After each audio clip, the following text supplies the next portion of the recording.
So in this video, I will be talking about the Freudian topographical model of mind.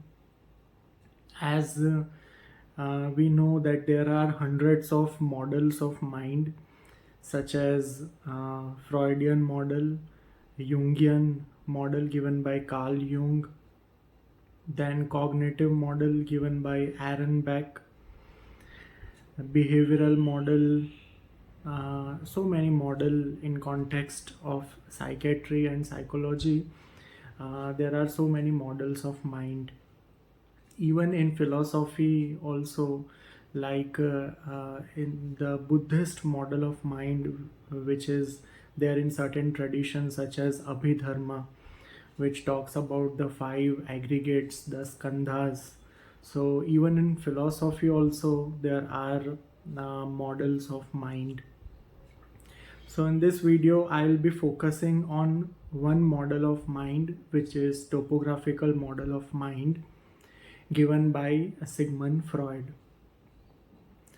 So the topographical model you can understand by the analogy of an iceberg.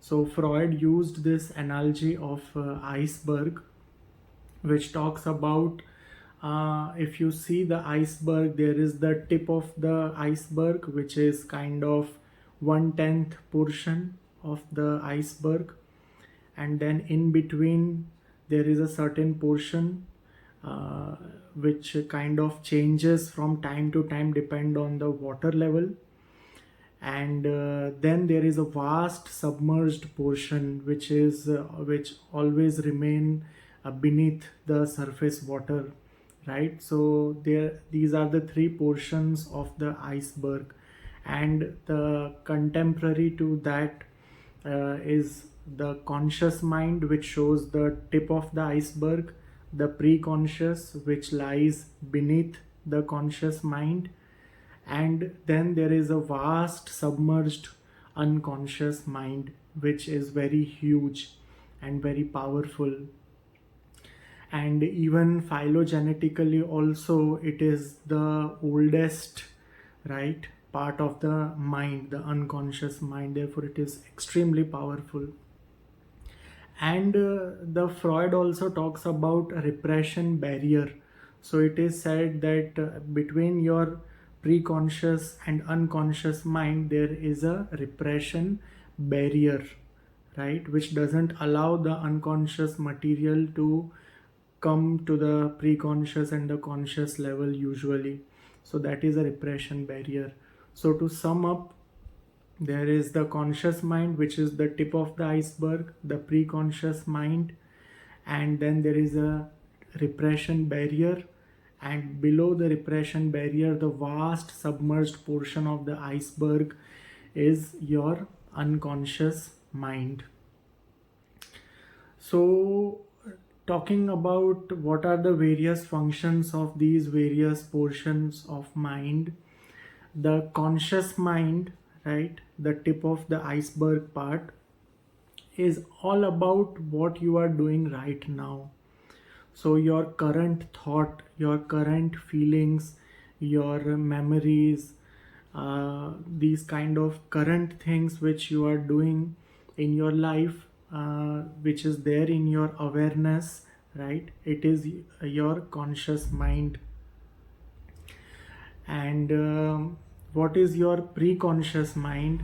Preconscious mind is your that part in which you can retrieve the information when it is required, and you have to retrieve it by a sustained focus and attention.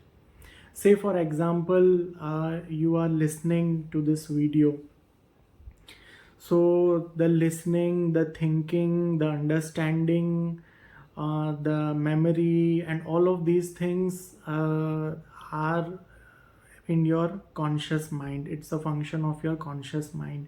Now if I ask that talk about your school, your primary school, or talk about the science teacher or maths teacher of your primary school, or who were your best friend in your school, so you can still remember it, but you have to apply an attention. Okay, but you can still retrieve it. It is possible. So that is the part of your pre-conscious mind. So conscious mind has to do with dealing with day-to-day activities and dealing with the activity which is going on right here, right now, in the present moment. That is the part of your conscious mind.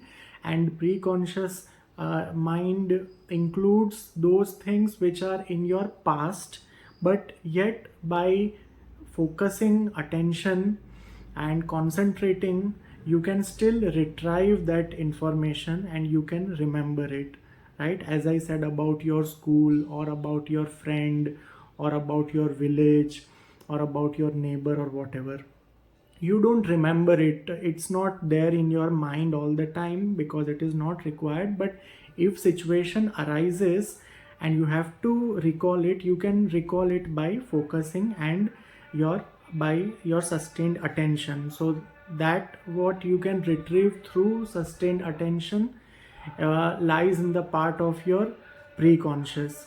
I'm sorry for this background noise. uh, However, background noises will always be there in our life, right? Not just external noise, but even inside our mind also there is lot of noise, background noise. But you still have to do what you have to do. So don't focus on the external noise or your internal noise as of now. Then we talked about the conscious mind and the preconscious mind. Now, below the preconscious mind is your repression barrier. Now, unconscious mind, you can't retrieve it no matter how much focus you are, or how much concentration, or how much attention you give. But unconscious material usually doesn't come to the surface by your own will. Okay, so this is very important, that many people say that it's, your mind, so it has to be completely in your control. People have these notions that it's your body, so it should be in your control, right? It's your body, so it has to be in your control. But actually it's not there, because as you see in our body also, the voluntary muscles, which are 1/3 portion, are in your control. The smooth muscles which are there in your blood vessels, which are there in your intestines, are not in your control. Can you control your intestinal peristalsis by your will? Or can you stop the flowing blood in your blood vessels at your will? You can't do it, right? And similarly, your cardiac muscles are not in your control, right? Can you stop your heart for 2 minutes at your will? You can't do it. Can you stop your heartbeat? You can't do it. So this metaphor which people usually use, that it's your body, so it should be in your control, it's partially true and partially false, right? Because only the voluntary muscles are in your control. The remaining part, the smooth and the cardiac muscles, are not in your control. Same goes with the mind also. The conscious and the preconscious are in your control. You can retrieve information at your will. But the unconscious mind, no matter how hard you try, no matter how long you try, no matter how much attention and concentration you give, the unconscious material usually doesn't reveal itself at will. How does it reveal itself? Which are the ways to tap into the unconscious? That I will make a separate video on that. But why there is a repression barrier, right, put between your preconscious and your unconscious? The answer is that the unconscious material contains unpleasant things, your repressed desires, your suppressed wishes, um, your taboo drives, or your past trauma, or all of these kind of things, right? Your instincts, anything that is unpleasant, anything that is repressed, anything that you don't want to face, right?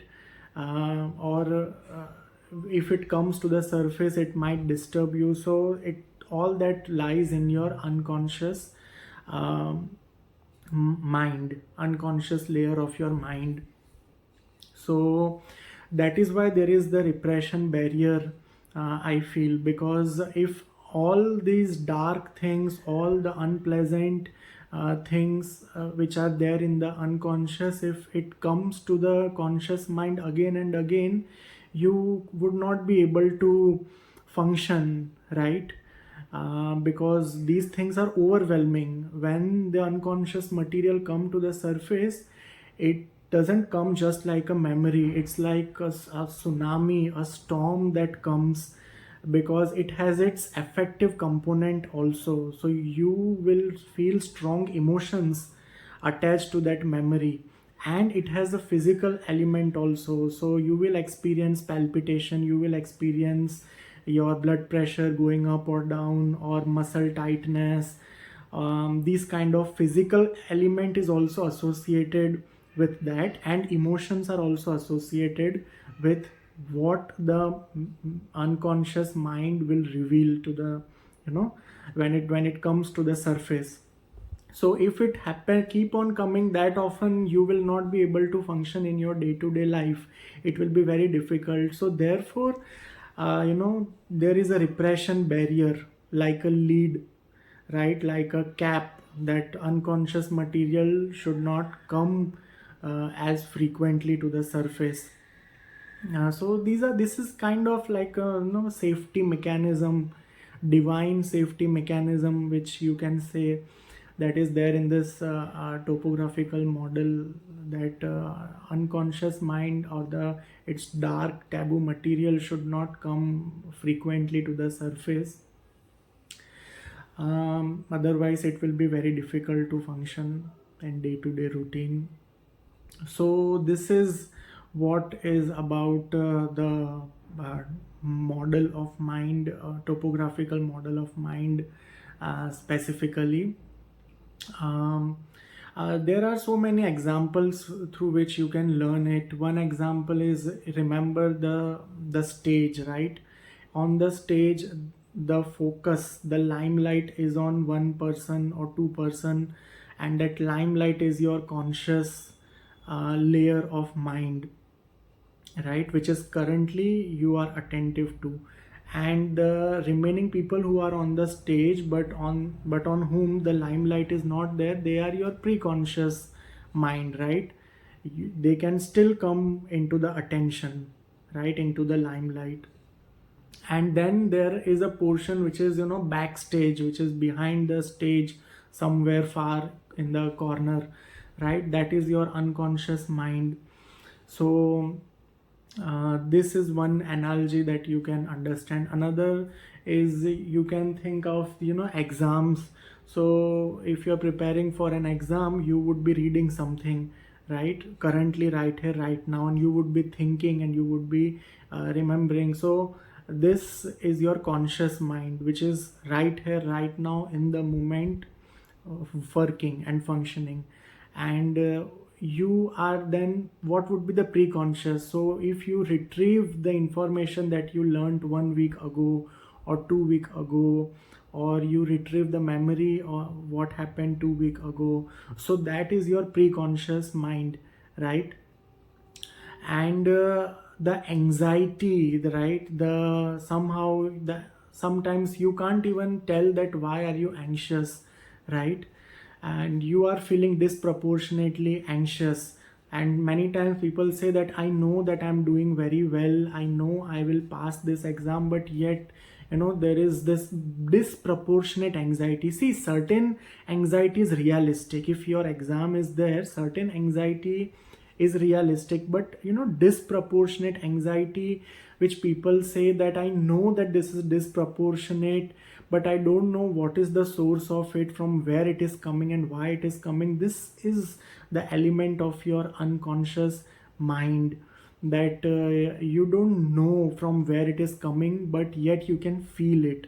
and it's very real and it's very powerful, like a force, right? And so this is the play of unconscious mind, that maybe your childhood anxiety of certain thing would be getting triggered, certain thing in your unconscious will get triggered, because unconscious, even though you can't recall it at your will, it doesn't there is a repression barrier, but yet it drives your life, it shapes your choices, it shapes your personality. So this is the component of this unconscious mind. So through this example of exams, right, also you can try to understand the model of topographical model of mind by Sigmund Freud, right?